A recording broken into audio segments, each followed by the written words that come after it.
Hello, Exiles. It is very late. I am very tired. And if I look harrowed, it's probably because I am.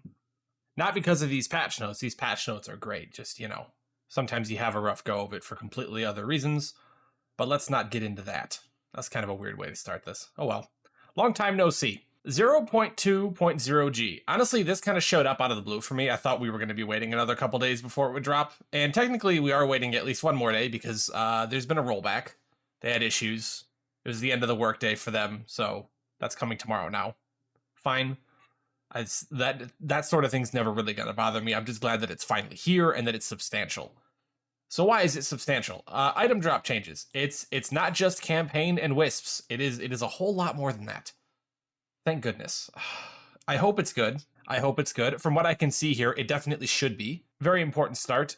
They've kind of changed the way item drops work overall. That's better outlined in this post here about item changes in Path of Exile 2, where there's basically a, how do I put this? There's like an internal monster rarity multiplier that goes into the game, and they've kind of identified that it's not doing enough. And that is sort of being buffed overall. The details behind that are not really shared, but a lot of details are. And what we have are things like the rare gold drops. If you've played the game a little bit, you've noticed sometimes you get a big gold pile. Oftentimes, that would have been a rare item or a rare currency, which is really a massive bummer. So they're cutting that in half, right? But they're making the rare gold drops that do happen, rather they're cutting the chance of that in half. And then they're making the rare drops, the rare gold drops that do happen twice as large to compensate. So you're not losing gold, but you're going to be seeing more actual rare items and rare currencies. That's going to result in, I don't know, every time you've seen a rare gold drop, half of those are going to be either rares or exalted orbs, things along that line, which is, I mean, that's obviously going to be probably one of the most felt changes, especially in a longer map where you just don't seem to get anything. Odds are they were being eaten by rare gold drops. That's the dirty problem with rare gold drops. Is they remove interesting drops from the item pool for something you walk over and don't really think about, which is honestly not the best way to go about it. Hopefully this fixes that. Whether it's enough or not, we have to play it to know for sure, obviously. The cool thing, though, is when they talk about the monster rarity stat, one of the big things that changes is that things like gold overall, weaker currencies, quality currency, etc., that stuff is less likely to drop. And I believe, yeah, they were saying 20 to 30% overall they're expecting you're going to find more rare currency. So exalts, alchemies, regals, divines, I suppose. And there's going to be someone who's like, well, 20 to 30% more of zero is still zero. But no, that's, you actually find an okay amount of these. 20 to 30% more is a pretty good change. That's not really what I'm worried about, but what I am worried about does get addressed in the next part, and that's tiered items. If you don't know how tiered items work, when you get those, the minimum like tier that they can roll on them is actually very high, right? In any given rare item, you could roll a tier 1 mod, which everything's reversed in Path of Exile 2 for some reason. A tier 1 mod being the worst mod. And you just get 1 life regenerated per second as a suffix. And it's like, well, that's complete garbage. And you have to oftentimes risk a 1 in 6 chance of bricking your item to hit it with a Chaos Orb, in which case it turns into tier 2 life regen and you're really not any happier about it.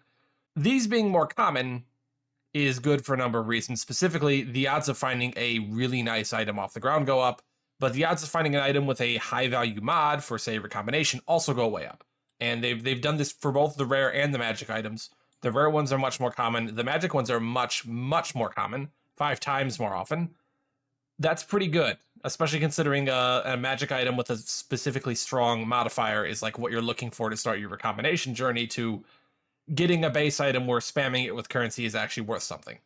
And these changes are actually very important because they kind of go on to talk about how a lot of things like the rare monsters possessed by wisps, I believe it's the rare quality chests are guaranteed at least a rare item. And then I believe strong boxes are also guaranteed rare items. And then even Trial of the Sekmas guaranteeing rare items, and some benefits to researchers strong boxes and Arcanist chests, which are like the currency droppers, are going to drop more high quality currency. But specifically, all of these little sources of guaranteed rare items sound really lame.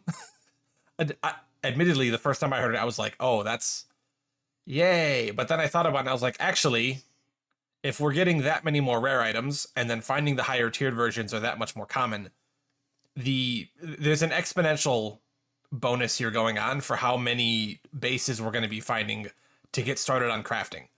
The thing about recombination and all that is, if you had more reasons to do it, right? If you felt like you had tons of bases and you just really needed to find more expedition currency, the relationship we have with crafting would be a lot better. I don't know that I would necessarily say this is going to be good, but if this means that we're able to find lots of bases to put through the poofing machine, that's going to definitely at least give you the feeling that you're moving, which pacing is really my problem with the game. That's going to be my final note. And yeah, the Trial of the Second was in Trials of Chaos. Great. They got a little bit of buffage. Trial of Chaos, you can get rare currency stacks. This might be huge, to be perfectly honest. Trials of Chaos is not very profitable. If when you finish your 10 rounder, you have like a hit of 10 Regal Orbs and 10 Exalted Orbs, or maybe even like 5 Divines or something, if those are all options, this gets a lot more exciting. It gets a lot more exciting. You really want to win at that point. And I hate Trials of Chaos, so it won't really affect me because I'm never going to touch this as outside of what I have to, but okay. I do like it getting better. I certainly like the idea that people who like this will be able to go there and get more out of it.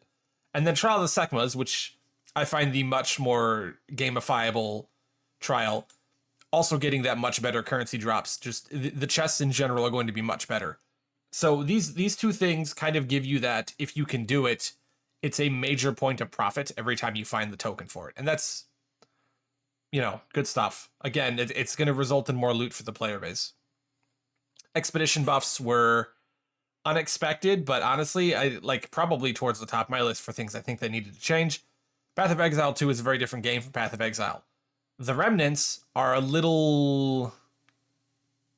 they suck. The upsides got buffed, sure. The downsides have been adjusted, and I have to assume, considering they're already saying that one of the most build bricking modifiers, specifically the one that would block you from ever chilling, freezing, shocking, igniting, because there's a lot of builds that just can't run that, right? You need to be doing some sort of ailment for your combo.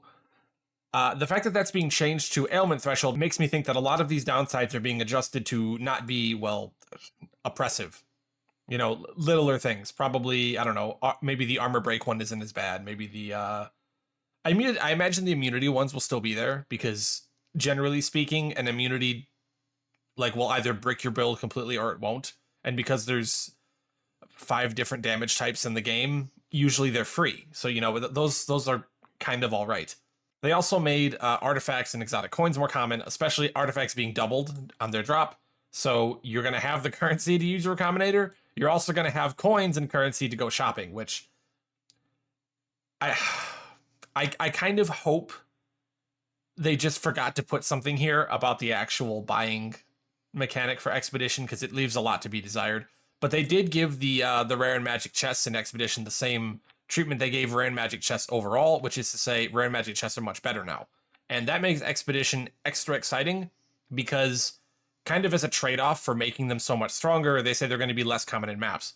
But that doesn't include these. These are going to be their own thing, and now they're going to have massive drop potential. Like the Rare and Magic, or yeah, the rare ones especially, I think, another guaranteed rare item, and the loot of a Magic chest apparently is going to be equivalent to the loot of a rare chest back before. There were some player balance changes. I looked through this, and honestly, it was all Greek to me. Like the Trinity one, they say, oh, it's about the same effectiveness, it's just easier to build up. And I was like, okay, fine. I'm not really here to think about it too much. I've retired my Lightning Spear character who used it anyways because I got sick of playing Lightning Spear, which is unfortunate because that's kind of how I want builds to play personally. I wasn't playing a super meta version. I was just kind of playing my own homebrew, and it was fine. What's most important, though, is, Delirium made easier, and then Pinnacle accessibility. Pinnacle accessibility is always going to feel really awful if it's too difficult.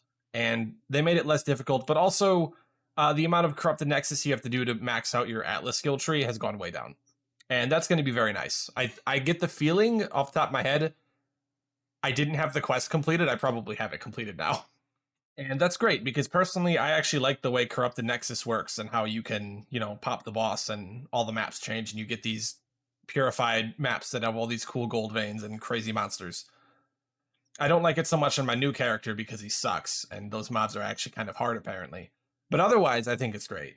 So yeah, I'm expecting pretty much the world from this patch, to be perfectly honest, and I'm just going to be extra upset if I don't get that.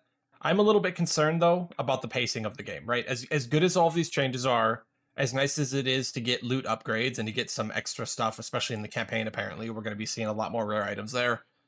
The game has a massive pacing problem, both in moment to moment and also just in like the actual campaign itself. The campaign is too long. That's not a surprise to anyone. I think we all kind of feel that way after we've run it 3 or 4 times. You're in there for a long time. And there's some mechanics that don't really make sense to me, specifically the way leveling and XP is oriented. In Path of Exile 1, a very nice system that they have that I really appreciate and I think doesn't get talked about at all is that when you get to a new zone, right, the level goes up, and the amount of experience you gain, as long as you're within a certain level range, is very efficient. And I'm sure it works the same way in Path of Exile 2, but the way it's balanced in Path of Exile 1 is, unless you're really zooming and skipping tons of monsters, it's very easy to overlevel, especially if you're doing any sort of extra side content. In Path of Exile 2, I will go as slow as possible. I will bend over backwards and stick my head up my own keister, and I will still be underleveled somehow. I don't know how the hell they did that. That's like willful maliciousness. It's almost like you get close to the level where you would match the zone, and it starts to build an experience penalty preemptively. I don't know what's going on. It's the worst experience in the world. Let people, and this is an important note to add as well, because I talked about Path of Exile 1 being good. When you get towards the end of the campaign, it starts to rein you in a little bit, right? About a level 60, you're going to start to slow down, even if you're within like the good level range. And that's fine. Honestly, it's fine. It's perfect. You get to that good level range and everything's working out. You're slowly making progress. And then everything, by about the time you finish Kitava, right? Act 10, you finish the campaign proper. You're probably 67, 66, and the zone was 68, right? It's almost exactly what happens in Path of Exile 2, more or less, where you're just like a level or two under the zone of tier 1 maps, assuming you've managed to maintain an XP pace. The difference is, when you're like level 40, you're probably 3 or 4 levels ahead of the zone, unless you're really zooming. And that's great, honestly. That's really good, because when you're 4 levels under a zone, 1 or 2 levels under a zone, you're a little underpowered. 6 levels of difference is that much more raw HP, that many more damage nodes, that many more defensive nodes. It's gonna make the game feel a lot faster. It's also going to give you a little bit of a buffer zone while you're figuring things out. Path of Exile 2 doesn't have that. It is pedal to the floor, the skeletons trying to run over your face constantly. And I mean like the really big ones in Act 2 in the Giants Valley. Those guys who like stomp you and you roll out of the way, but then your character snapshots back and it pushes you across the screen for some reason. You're like, what the fuck just happened? I hate that. I hate that with a lot of enemies. Like the, Modern Quarry, the flaming idiot asshole who tries to self-destruct herself on you. I love rolling past her to get around that, and it just drags me back in, so the next swing hits me anyways. That's a lot of fun. Great job, Johnathan. Dick. That's mean. I'm sorry. I don't really mean that. I do want them to fix that shit, though, because this getting pushed around stuff, you play any sort of a proper melee character, and you'll hate yourself. And then you'll realize who did it, and you'll hate them instead, so get on that. Even so, with all of that, just the moment-to-moment pacing is really like the biggest problem. I honestly, I kind of talked about it with the stuff pushing you around before, but the game does not give you an opportunity to do the combat. I almost want to put it that way. It doesn't give you an opportunity to fight half the time. You're just running around trying to, I don't know, get the enemies to RNG path themselves in a favorable way so you can start hitting them. If your build doesn't blow up the screen instantly, that's you're going to run into a lot of situations like that. And you don't really have the tools to make like a super defensive juggernaut. I would know, because that's my current character. I tried to like go defensive about it with some quirky nonsense, and the game is like, well, we can't have that. You're not playing the game the way you're supposed to. And then, they try to strangle me in Minecraft, except that's weird. I've actually been playing Minecraft lately, and this Johnathan wearing a hero mask on the hill in the distance trying to get me. I really, really want to like this game more right now. And I put in the hours, how long has it been since I made a video? I've still been playing this whole time, but again, this is a step in the right direction. I really, really hope they're not done. It's almost like they need to be doing this contiguously until 0.3 is ready to come out, because we are. You know what? I'm gonna dare to speak for everyone. We're drowning. The endgame content isn't fun enough. there's not enough to do, and that might take a 0.3 release, but there are so many things along the way with just the general systems of the game and how progression feels and how characters interact with the actual combat that is so off kilter and overly punishing. I mean, they kind of spent a lot of time in interviews saying, Melee's good now, we fixed all the problems. No, they are all still there. Every single goddamn one of them. Actually, they're worse. I'll be honest, if you sat me down in Path of Exile 1 right now and made me auto attack my way through the campaign, I would have better luck than Path of Exile 2. And auto attack is actually like one of the better mace skills, so that tells you something. Anyway, have a good one, Exiles.